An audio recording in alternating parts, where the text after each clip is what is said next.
사도 바울이 그의 전도 여행을 할 때 어떤 지역을 들어가면 먼저 찾았던 것이 회당이었습니다. 회당에서 하나님의 이름을 부르는 자들에게 복음을 증거하는 그 사역을 주로 했는데요. 빌립보성에 들어갈 때는 그 회당을 찾지 못했죠. 왜냐하면 회당을 지을 때 조건이 있었는데 결혼을 한 유대인들이 10명 이상이 모여야지만이 회당을 만들 수 있었습니다. 그러니 빌립보라는 지역은 그 조건도 충족하지 못할 정도로, 다시 말하면 하나님의 이름을 부르는 자가 그렇게 희박했던 땅이 바로 빌립보였다는 것입니다. 근데 그에 반해 그 땅은 로마 총독을 숭배하고 충성을 다짐하는 그런 지역이었죠. 그래서 로마 황제를 부를 때 그저 통치자나 왕 정도로서 부르는 것이 아니라 큐리오스, 주님이라고 황제를 칭했습니다. 구원자라는 의미가 담겨있는, 나의 주라고 하는. 만약에 그렇게 황제를 하나님처럼 높이지 않는 사람이 발견되면 그 땅에서 많은 불이익을, 많은 어떤 제약을 받는 그런 시대였죠. 그래서 군인이나 어떤 공무원 같은 경우에는 진급이 되지 않거나 직업을 잃거나 법적으로 보호를 받지 못하거나 경제적으로도 제약을 받아서 생활적으로 어려움에 빠지게 되는 그런 일들이 벌어졌으니 그 황제의 권세와 위험 앞에 굴복하지 않을 자가 어디 있겠습니까? 그런 시대, 그렇게 하나님의 이름이 불려지지 않는 그 땅에 놀랍게도 빌립보 교회를 하나님이 세워주신 것입니다. 그래서 사도 바울이 이 교회를 생각할 때 1장 3절에 나오죠. 내가 너희를 생각할 때마다 나의 하나님께 감사함은, 그랬습니다. 얼마나 놀랍고 감사한 일인지. 우리가 빌립보서를 18번째 살피고 있는데 이 교회가 얼마나 많은 그런 문제들로 몸살을 앓고 있는지 알고 있습니다. 분열과 다툼과 그 같은 마음을 갖지 못하는 어려움들 속에서도 그는 그 어려움들을 토하기 전에 먼저 그 교회를 그 척박한 땅에 세워주신 하나님께 감사했다는 것입니다. 우리가 어떤 교회에 대하여서 그 잘못을 지적하거나 바로 잡는 일들이 있을 때가 있습니다. 그런데 그때에도 반드시 잊지 말아야 할 것이, 그런 일들이 하나님께 대한 그 교회를 세워주신 것에 대한 감사한 마음을 이겨서는 안 된다는 것입니다. 요즘 이 시대의 교회에 대한 문제들이 많이 노출되는 이 시기에 우리가 반드시 붙잡고 기억해야 될 말씀이 갈라디아서 6장 1절 말씀입니다. 함께 읽겠습니다. 형제들아, 사람이 만일 무슨 범죄한 일이 드러나거든 신령한 너희는 온유한 심령으로 그러한 자를 바로 잡고 너 자신을 살펴보아 너도 시험을 받을까 두려워하라, 그랬습니다. 만약 그 교회가 하나님께서 예수 그리스도의 그 피값으로 세우신 정말 참된 교회라면 그 나의 의로움과 나의 성토가 하나님의 하실 일들을 앞서가서는 안 된다는 것입니다. 그렇게 하는 동시에 더 중요한 일은 자기 자신을 살펴서 같은 시험에 빠지지 않도록, 교회 밖에는 황제를 숭배하는 그 세상 권세 모든 사람들이 굴복하는 영적인 도전이 있고, 교회 안에는 문제와 갈등과 나뉘어짐과 분열로 몸살을 앓고 있고, 그 중에서 가장 심각하게 그리고 중요한 하나님 앞에서의 그 씨름은 바로 나 자신을 살피는 그 씨름이라는 것입니다. 과연 세상은 그러하고 또 다른 교회는 그러한데 나는 하나님 앞에서 어떠한 예배를 드리고 있는가? 사람들이 우리 교회를 그리고 나를 평가하고 판단하는 그 정도의 차원의 시선이 아니라 하나님이 나를 보시는 나의 예배와 나의 마음 중심과 나의 기도와 나의 영혼은 과연 어떤 모습인가? 그것을 곰곰하게 살펴본다면 그렇게 어떤 다른 교회에 대한 그 불붙는 그 성토를 그 순간만큼은 우리가 하질 않고 하나님 앞에서 내가 어떤 말도 할 수 없는 그런 모습인 것을 우리는 발견하게 될 것입니다. 우리는 참 많은 싸움을 감당해야 하는 그런 처지에 있습니다. 교회 밖에서 있는 그 싸움과 교회 안에 있는 그 싸움과 내 마음 안에 있는 그 싸움들. 하나님이 우리를 부르셨을 때 그래서 우리를 영적인 전쟁으로 우리를 부르셨다는 말씀이 굉장히 많이 있죠. 우리를 군사로 부르셨다는 말씀이 많이 있습니다. 그리고 싸움터로 가야 한다는 그런 고백의 찬송도 우리는 많이 알고 있습니다. 사도 바울도 1장 30절에서 너희에게도 그와 같은 싸움이 있으니 그랬습니다. 바로 여러분의 그 싸움이 나의 싸움이고 다르지 않습니다. 여러분이 넘어질 수 있는 그 자리에서 나도 넘어질 수 있고 내가 절망하는 그 자리에서 여러분도 절망할 수 있는 우리는 같은 길, 같은 싸움을 지금 감당하는 사람들입니다. 우리가 좋아하든 좋아하지 않든 하나님께서 우리를 불러주시는 그 길이 어떨 때는 참 외롭고 자기 주장할 수 없는 나그네 길이요, 또 어떨 때는 아주 치열한 싸움이 있는 전쟁터와 같다는 그런 말씀들이 어떻게 여러분 다가오고 그 말씀에서 은혜를 여러분 경험하게 될지 잘 모르겠습니다. 한 8년 전에 나온 한국 영화 중에서 고지전이라는 영화가 있습니다. 제가 설교 때 영화 이야기 별로 안 하지만 처음 하는 것 같은데요. 그 영화를 보면 6.25 전쟁에 대한 그런 전쟁의 비참함을 다룬 영화인데 그 대사가 하나 기억나요. 그 잡혀온 포로들에게 그 적군의 장교가 하는 말이 뭐냐면 너희들이 왜 전쟁에서 지는 줄 아니? 너희들이 왜 밤낮 그렇게 도망다니기에 바쁜 줄 아니? 그건 너희들이 왜 싸우는 줄 모르기 때문이야. 전쟁이 한 3년 정도 이어지니까요, 주적이 있고 상대가 있는데 그 상대랑 싸우는 게 아니라 그 전쟁 자체와 싸우는 거예요. 너무 피곤하다는 것입니다. 왜 싸우는지 그 이유를 잃어버렸어요. 소망이 없습니다. 그래서 졌다는 말이에요. 과연 우리가 지금 일평생 영적인 전쟁을 감당해야 하는 우리에게 어느 순간 우리가 왜 싸우는지 그 이유를 잃고 기도가 약해지고 혹 예배가 약해지진 않았는가? 혹 소망을 잃지 않았는가에 대한 그 질문에 대한 실마리를 제공해주는 말씀이 오늘 본문입니다. 과연 우리가 왜 싸워야 하는 것이고 하나님이 왜 굳이 우리가 반겨 기뻐하지 않는 그 전쟁터로 우리를 부르셨는가? 교회 밖에도 문제가 있고 교회 안에도 문제가 있고 내 속에도 끊임없는 그 갈등과 싸워야 하는 그 상황들의 이유는 무엇인가에 대해서 오늘 본문 10절 우리 함께 읽겠습니다.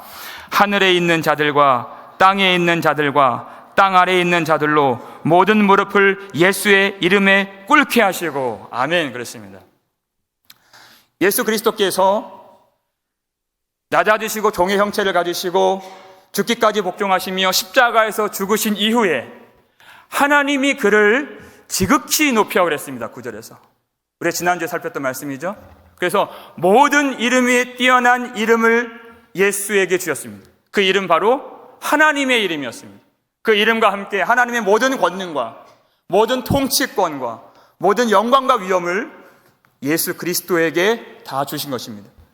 그에 대한 결과, 그것이 바로 10절 11절입니다. 모든 이름 위에 뛰어난 이름을 받으신 예수께서 하나님 모든 통치권을 받으시고 만물을 그 발 아래 복종케 하신 만왕의 왕이요 만주의 주가 되신 예수 그리스도 앞에 모든 무릎이 꿇어 엎드렸다는 것입니다. 어떤 존재들입니까? 하늘에 있는 것들과 땅 위에 있는 것들과 땅 아래에 있는 것들이라고 했어요.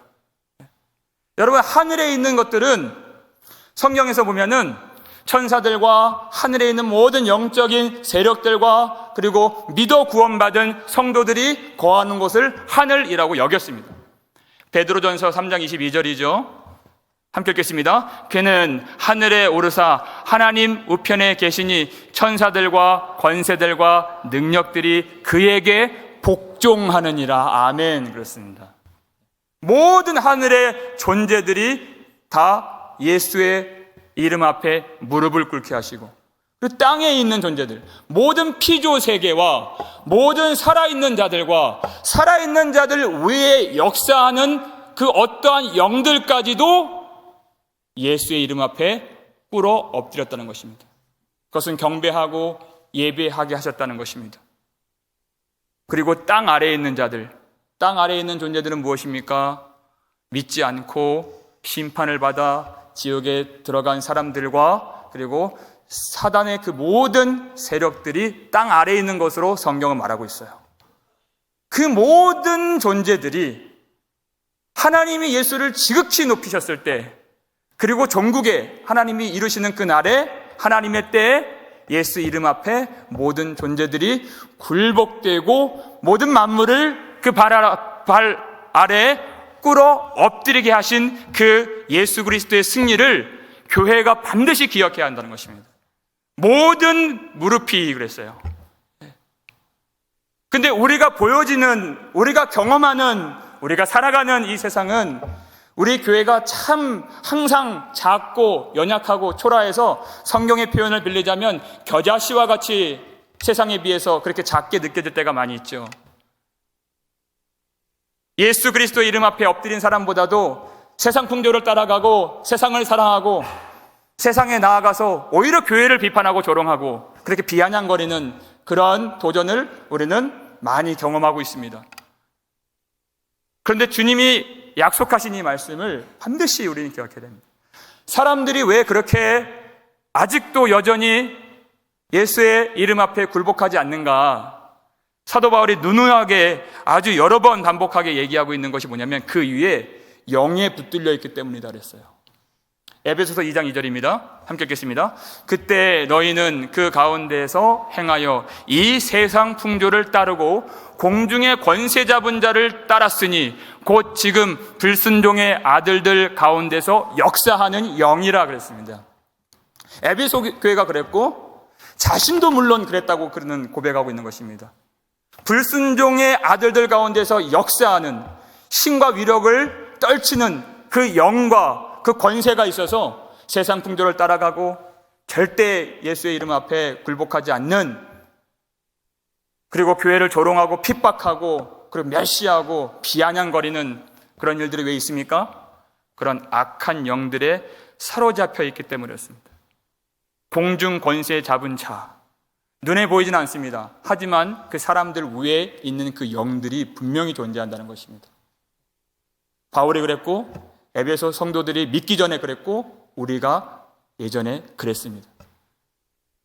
그러면 사단이요, 얼마나 그가 능력이 탁월한 존재인가? 그는 이 죄를 자기 손에 쥐락펴락하면서 사람들로 하여금 그렇게 그 가는 길이 죽는 길인지도 모르게 할 만치, 그리고 그 죄로서 모든 사람들을 미혹하여서 사망으로 빠뜨릴 수 있는 그런 존재입니다. 성경은 사단에게 어떤 권세가 있다 그랬죠? 죽음의 권세를 잡은 자 그랬어요. 죽일 수 있는 권세가 사단에게 있다 그랬습니다. 그래서 한평생 그 죽음이 무서워서 종노릇하는 사람들이라고 얘기를 하고 있습니다. 심지어 말씀을 듣는 사람들에게도 사단은요, 그가 그 쥐락펴락하는 그런 죄와 거짓으로 그 말씀을 빼앗고 말씀 속에 있는 그리스도의 영광의 복음의 광채를 못 보게 한다 그랬죠, 성경에. 항상 배우나 진리의 지식에 이르지 못하고 그랬습니다. 그래서 거짓을 진리라 말하게 하고 어둠을 빛이라 말하게 해서 많은 듣는 자들, 그리고 교회 안에 있는 자들도 미혹하게 하는 아주 무서운 영이라고 했습니다. 그렇게 사단이 역사할 때 어떤 결과가 일어납니까? 창세기 6장 5절을 함께 보시죠. 함께 읽겠습니다. 여호와께서 사람의 죄악이 세상에 가득함과 그의 마음으로 생각하는 모든 계획이 항상 악할 뿐임을 보시고 그랬습니다. 사람이 가진 그 모든 마음, 그 하나도 선한 것이 없고 하나님을 향하여 예배하는 마음이 없도록 할 수 있는 죽음의 권세를 잡은 자가 바로 사단이라는 것입니다. 우리가 이길 수 있습니까? 근데 주님은 마귀를 대적하라 이렇게 말씀하셨어요. 마귀를 대항하라, 전쟁터에 나오라, 그리고 싸우라 그랬습니다. 여러분, 그 말은 무슨 의미가 되겠습니까? 하늘에 있는 것들과 땅에 있는 것들과 땅 아래에 있는 모든 것들을 그 이름 앞에 굴복하게 하신 예수 그리스도가 이미 마귀를 결정적으로 물리치셨다는 것입니다. 주님이 승리하신 것을 그 전쟁터에서 와서 보라 하는 것입니다. 그게 바로 전쟁의 의미가 되는 것입니다. 예수님의 승리가 어디에서 결정적으로 이루어졌습니까? 성경은 오로지 십자가 위에서 그 승리가 이루어졌다고 말씀하고 있습니다. 히브리서 2장 14절 말씀이죠. 함께 읽겠습니다. 자녀들은 혈과 육에 속하였음에 그도 또한 같은 모양으로 혈과 육을 함께 지니심은 죽음을 통하여 죽음의 세력을 잡은 자 곧 마귀를 멸하시며 아멘 그랬습니다. 여러분, 우리는 혈과 육을 가진 사람들이라고 그랬습니다. 그 혈과 육을 가졌다는 그 말이 뭐냐면 혈과 육의 그 생명을 지탱해주는 자원들을 공급받지 아니하면 항상 죽음의 두려움 가운데 빠질 수밖에 없는 아주 연약한 존재라는 것이에요. 단순하게 말하면 우리는 육신을 가졌기 때문에 항상 음식을 먹어야 됩니다. 음식을 먹으려면 재물과 돈이 있어야 됩니다. 이 먹고 사는 문제 쉽지 않습니다. 그렇게 혈과 육을 유지하기 위해서 만유의 주가 되시고 만왕의 왕이 되시는 우리 구주 예수 앞에 굴복하지 않는 사람들이 얼마나 많은지요. 그 세상이 주는 그 물질과 세상에 주는 그 자원과 세상에 주는 그 쾌락과 영광을 얻기 위해서 한평생 종노릇하고 그렇게 굴종하고 순복하고 순종해도 항상 두려워요.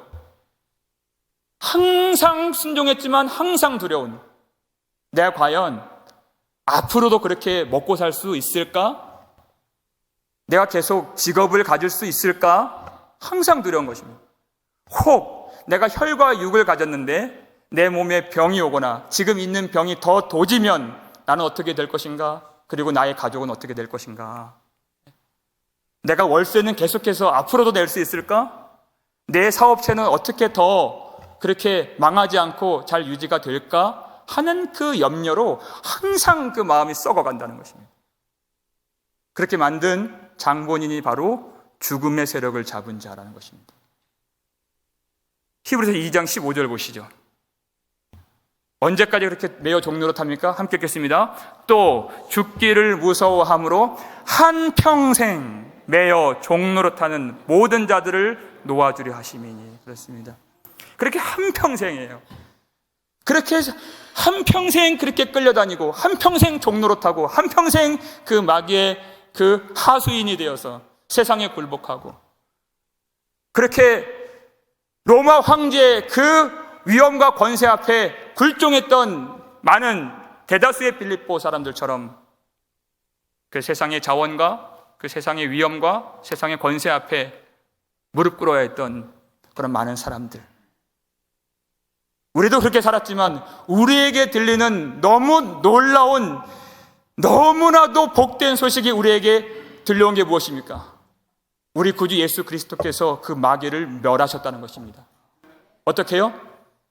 죽음을 통하여, 십자가를 통하여 죽음의 권세를 잡은 자 마귀를 멸하시며 죽기를 무서워함으로 한평생 매어 종노릇하는 모든 자들을 놓아주려 하심이니, 이 은혜가 우리 가운데 임하여서 우리는 한평생 그 전에 사탄과 죄와 율법과 죽음과 하나님의 진노와 심판의 그 몸서리를 떨쳤던 우리 인생이었지만 그렇게 지배를 받고 두려워했던, 소망을 보지 못했던 우리의 인생이었지만 예수 그리스도의 십자가의 보혈과 영단번의 제사로 말미암아 우리를 그 모든 죄와 사망과 율법과 그 사탄의 저주에서 우리를 해방시켜 주시고 자유케 해주시고 풀어 놓아주신 승리의 주가 우리 구주 예수 그리스도, 우리 왕 되신다는 것입니다. 하나님이 우리를 이 예배의 자리로 부르시고 우리 인생을 전쟁이라 말씀하신 것은 이미 주님께서 하늘에 있는 것들과 땅에 있는 것들과 땅 아래에 있는 모든 것들까지도 하나님이 이기시고 모든 피조물들, 모든 만물이, 모든 무릎이 예수 이름 앞에 꿇어 엎드린 것을 와서 보라 하는 것입니다. 지금 우리의 눈에는, 이 땅에서는 그것이 다 이루어지지 않은 아직 남아있는 길이지만 하나님께서 하나님 백성들에게 주신 그 복음 안에 담겨있는 그 약속을 붙들 때 그 놀라운 승리, 하나님이 이미 이루시고 그리고 완성하실 그 승리를 와서 확인하길 원하신다는 것입니다. 그래서 성경에는 아주 무수한 전쟁의 이야기들이 많이 있죠. 그 전쟁 그 초반에는 한 번도 쉽게 이길 수 있는 전쟁이라 소개된 적이 없습니다. 그 많은 전쟁 중에서 여호사밧 왕이 경험했던 전쟁, 암몬과 모압과 그 마온 세 나라가 연합해서 쳐들어오게 되는 그런 전쟁 앞에 여호사밧이 너무 두려워했다 그랬어요. 그래서 그가 하나님 앞에 부르짖었습니다. 오직 주만 바라보나이다. 그 기도가 거기에서 나왔던 기도이죠. 그리고 그 전쟁이 있던 날 하나님 주신 그 말씀으로 전쟁 준비를 하는 것이 아니라 군대를 뒤로 미루고 찬양대를 조직해서 그들에게 거룩한 옷을 입히고 그들이 노래하고 찬송할 때 어떤 일이 벌어졌습니까? 하나님의 특별한 능력이 나타나서 모든 세 나라 연합군을 하나님이 진멸시켜 주셨어요. 그 놀라운 승리가 있었던 그 전쟁의 날 바로 다음 장면이 역대하 20장 25절입니다.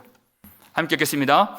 여호사밧과 그의 백성이 가서 적군의 물건을 탈취할세 본즉 그 가운데 재물과 의복과 보물이 많이 있으므로 각기 탈취하는데 그 물건이 너무 많아 능히 가져갈 수 없을 만큼 많으므로 사흘 동안에 거두어드리고. 아멘. 그렇습니다. 하나님이 우리를 왜 전쟁에 부르셨을까요? 전쟁에서 그들이 전쟁에 관련된 그런 일을 한 것이 아닙니다.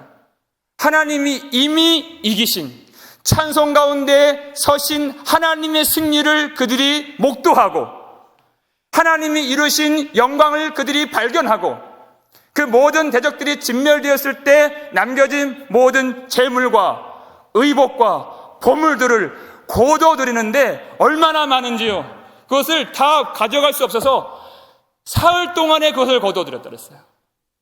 만약에 대적이 많으면 많을수록 처음엔 절망하고 낙심할 수 있죠. 근데 하나님이 임하시고 난 다음에는 그 대적이 많은 만큼 하나님이 은혜를 주시는 것입니다. 대적이 큰 만큼 우리에게 전리품으로 가득하게 하시는 것입니다. 그것을 와서 경험하라 하는 것입니다. 외부에는 교회를 조롱하는 세력들이 아직도 득세하고 있는 것처럼 보이고 항상 교회는 왜 그렇게 다툼과 분열이 끊이지 않는가? 그리고 우리 속에 있는 그 싸움도 너무나도 치열하여서 우리가 왜 싸우는지, 어떨 때는 기도를 잃어버리고 말씀을 잃어버리고 인생의 소망과 목적을 잃어버리는 우리들에게 주시는 이 말씀, 하나님 왜 우리 인생을 왜 우리가 다 그렇게 귀를 막고 듣고 싶지 않은 전쟁이라고 말씀하셨는가? 대적이 있어야, 그들의 조롱이 있어야, 그들의 공격이 있어야, 그들의 모든 무기가 있어야 하나님이 이미 이루신 성취를 경험할 수 있다는 것입니다. 대적이 없는데 어떻게 승리를 볼 수 있겠습니까? 그 하나님이 이기신 그 승리, 그 한복판으로 나오라는 것입니다.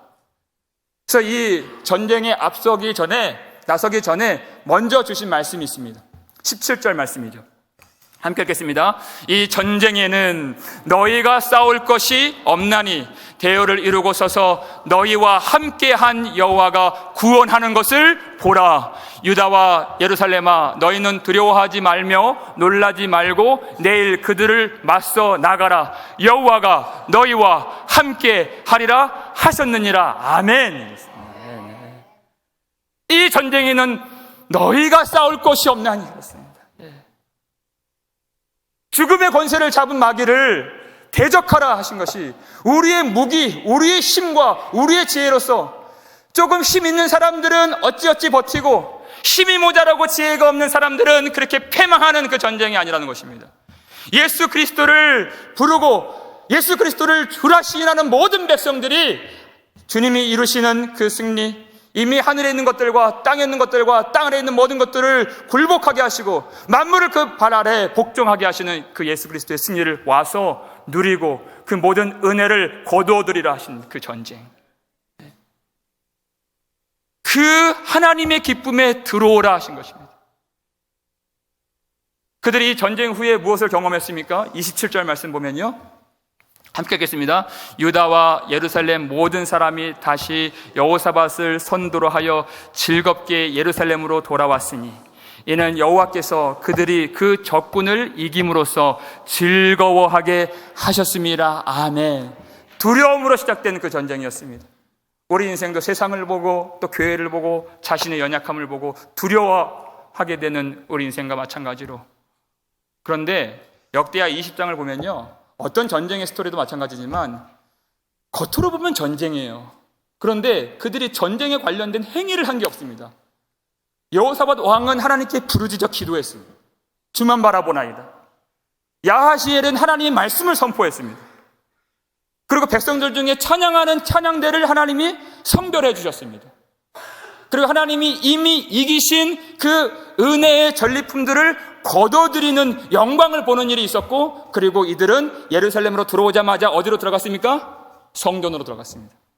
겉으로 볼 때는 전쟁인데 그 속은 오로지 찬송과 기도와 말씀과 성전이 있는, 영광과 은혜가 있는 예배인 줄을 믿으시길 바랍니다. 전쟁 같은 우리 인생이지만 하나님의 그 놀라운 그 승리의 영광, 영원한 그 승리의 그 놀라운 즐거움에 우리를 들어가게 하시려고, 참여시켜 주시려고, 우리가 주의 이름을 부를 때 하나님 영광 받으시고 그 기쁨이 우리에게도 임하며 하나님에게도 전달될 수 있도록,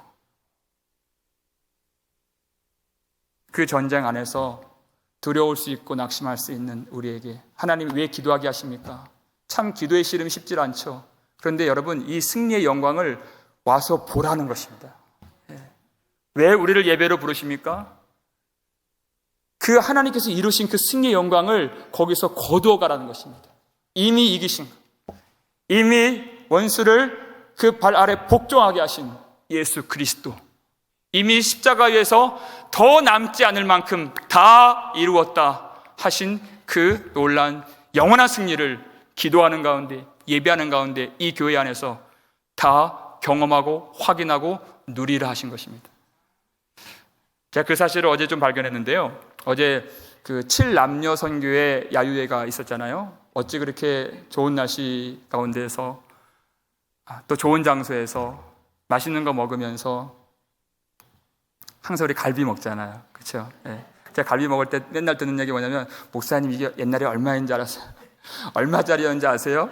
1불짜리 99전짜리인데 지금 얼마가 됐어 하면서 이렇게 갈비 맛있게 먹고. 네. 근데 제가 뭘 봤냐면요, 그 테이블 위에 선물들이 쭉 있더라고요.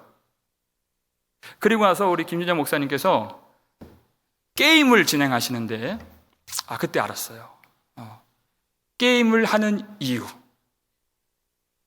여러분, 게임을 하는 이유가 무엇일까요? 제가 선택지를 드리겠습니다. 맞춰보세요. 첫 번째, 어떤 분이 이 게임을 잘 맞추고 지혜가 있고 순발력이 있고 지식이 있는가를 판가름하기 위해서. 두 번째는 모인 모든 분들에게 선물을 주기 위해서. 어떤 것이 맞을까요? 2번이 맞겠죠? 그럼 조금 더 난이도 있는 질문을 드리겠어요. 그렇다면 이 게임은 선물을 주기 위해서 한 것인데, 그러면 선물을 주는 자들이 기쁠까요? 두 번째, 선물을 받는 자들이 기쁠까요? 세 번째가 있습니다. 둘 다 기쁠까요? 둘 다 기쁘겠죠? 예. 하나님이 우리를, 겉모습은 전쟁이에요. 예. 그런데 우리를 우리 인생 나그네 길, 또 어떨 때는 참 우리가 연약하다고 느껴지는 인생의 순간들, 참 우리가 작고 세상은 항상 강하고 겨자씨와 같고 그 큰 위험 앞에서 두려울 때가 많이 있지만 우리를 부르신 그 목적, 하나님이 이미 거둬들이신, 하나님이 이미 성취하신 그 은혜와 영광을 와서 다 누리라 하는 것입니다. 그걸 주기 위해서 우리를 부르신, 대적이 있어야 승리가 있기 때문에, 죽음이 있어야 영광이 있기 때문에, 십자가가 있어야 그 영원한 생명이 있기 때문에 우리를 그 길로 부르신 줄 믿으시길 바랍니다. 하나님 하신 일이 11절입니다. 11절 함께 읽겠습니다. 모든 입으로 예수 그리스도를 주라 시인하여 하나님 아버지께 영광을 돌리게 하셨느니라. 아멘. 그랬습니다. 여기서 주라 시인하여 그랬을 때 주님이라고 하는 그 단어는 우리에게는 너무나도 익숙하게도 그 주님 하면은 예수 그리스도께 그 호칭이 돌아가는 것이 당연하고 일반적이죠. 근데 이 성경을 기록한 당시만 하더라도 그 주님이란 호칭이 예수님께 어색하고 로마 황제에게 더 익숙했던 호칭이라는 것이에요. 그렇게 로마 황제를 하나님처럼 여겼던 세상 속에서, 그런데 모든 입으로 예수 그리스도를 주라 시인하게 만드신다는 것입니다. 이건 정말 너무나도 파격적인 말씀인 것입니다. 이제 로마 황제가 나의 주인이 아니라 나의 주인 되시는 분, 나의 모든 존재의 소유권과 다스리는 통치권이 그 주인에게 있는데, 나의 모든 존재, 나의 육신도, 나의 영혼도, 나의 생각도, 나의 마음도, 나의 모든 것이 세상의 것도 아니고 로마 황제의 것도 아니고 우리 주 예수 그리스도께 나의 모든 주권이 있다는 것을 이 성경이 선포하는 것입니다. 그리고 이제는 그 세상의 그 모든 권세와 법과 제도에 순종하는 것이 아니라 더 높으신, 하나님이 지극히 높이신 그 예수 그리스도의 말씀에 오로지 나의 모든 것을 다 내어 맡기고 순종하고 복종하는 믿음의 길을 가도록 하나님이 역사해 주셨다는 것입니다. 그런데 특이할 만한 것이 뭐냐면 모든 입으로 그렇게 하신다는 말씀이에요. 모든 입으로. 여러분, 이것은 쉽지 않은 말씀입니다. 왜냐하면 세상에 나아가면 대부분의 사람들이 이렇게 안 살아요.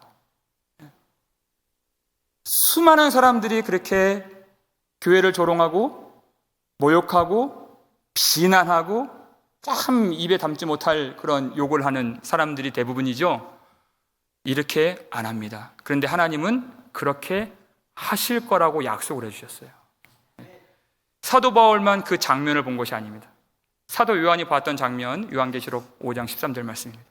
함께 읽겠습니다. 내가 또 들으니 하늘 위에와 땅 위에와 땅 아래와 바다 위에와 또 그 가운데 모든 피조물이 이르되 보좌에 앉으신 이와 어린 양에게 찬송과 존귀와 영광과 권능을 세세토록 돌릴지어다 하니 아멘. 이랬습니다.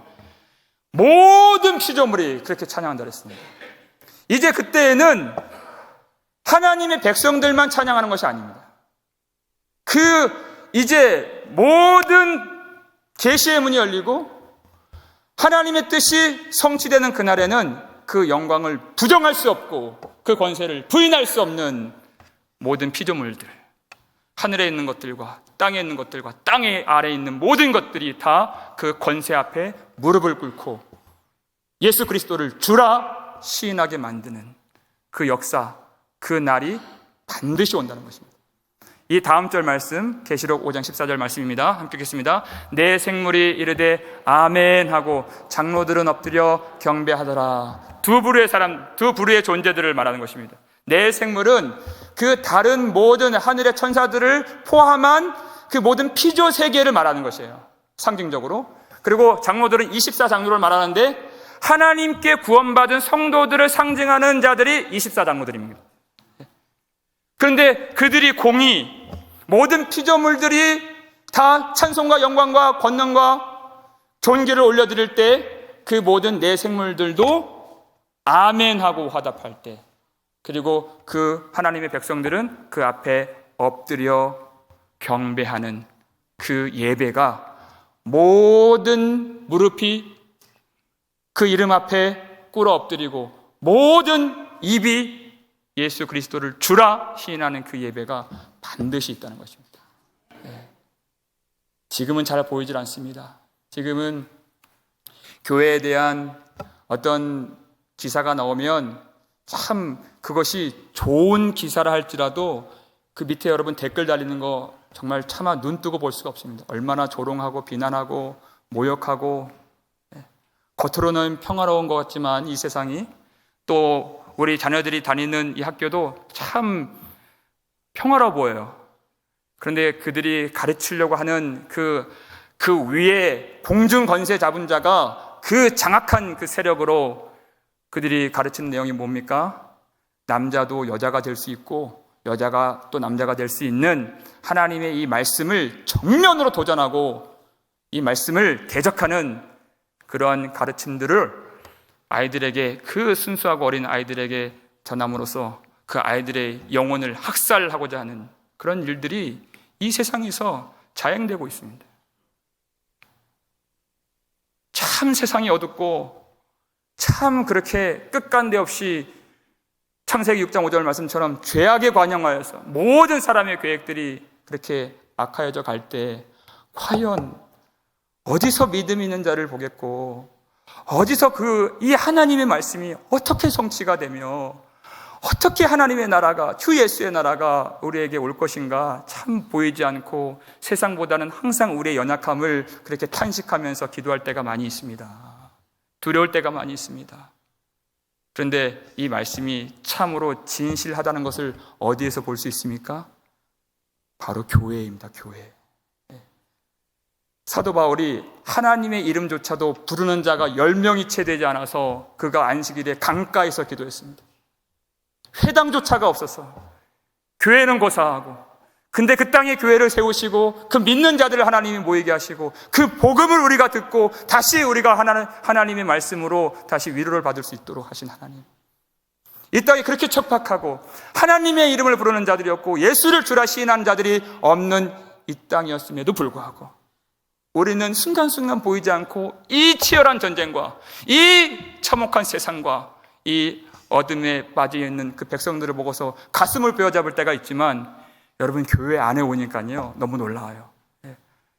전혀 없는 것처럼 보이고 어떻게 하나님의 일들이 성취가 될까 그렇게 탄식하며 가슴을 베어잡았는데, 그렇게 하늘 높은 줄 모르고 세상 권세를 그렇게 나타내는 그 세상 앞에 세상을 주라 시인하지 아니하고 오직 예수 그리스도를 주라 시인하는 하나님의 백성들을 날마다 우리는 발견할 수 있는 것입니다.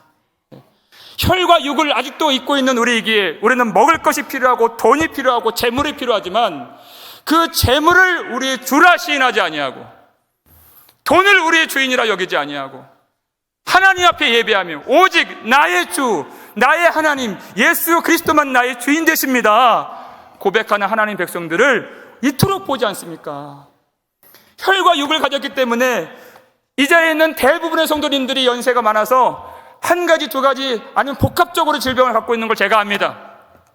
그 병으로 말미암아 몸이 지금 참 고통스럽고 그 몸에 있는 그 세포가 썩어 들어가는 그 중에서도 예수 그리스도께서 죽음을 통하여 죽음의 세력을 잡은 자 마귀를 멸하시고 십자가를 통하여 하나님의 영광에 들어가신 것을 알므로 그 죽음이 두려운 것이 아니라 그 몸이 고통하고 썩어 들어가는 그 몸을 하나님 앞에 내어드리며 믿음으로 예배하고 그 속에 감사가 넘치고 하나님의 은혜를 자랑하고 하나님께서 그 영원한 영광에 들어가게 하실 것을 확신하며 그 모든 순간을 찬양으로 영광 돌리는 하나님의 백성들이 이토록 많이 있지 않습니까? 이 어두워져가는 이 세상 속에서 사람들이 어찌 그렇게 하나님을 모르고 하나님을 조롱하고 그렇게 비방하고 모욕하고 하나님을 떠나는가? 하지만 이 교회만 오면 그 어두워져가는 세상 속에서 절망하지 아니하고 주님이 주신 말씀과 기도로 마음을 합하여서 주님을 찬양할 때 어떻게 불렀습니까? 어둠 밤 지나고 동튼다 환한 빛 보아라 저 빛 주 예수의 나라 이 땅에 고독했네 오겠네. 아무도 절망으로 부르지 않았습니다.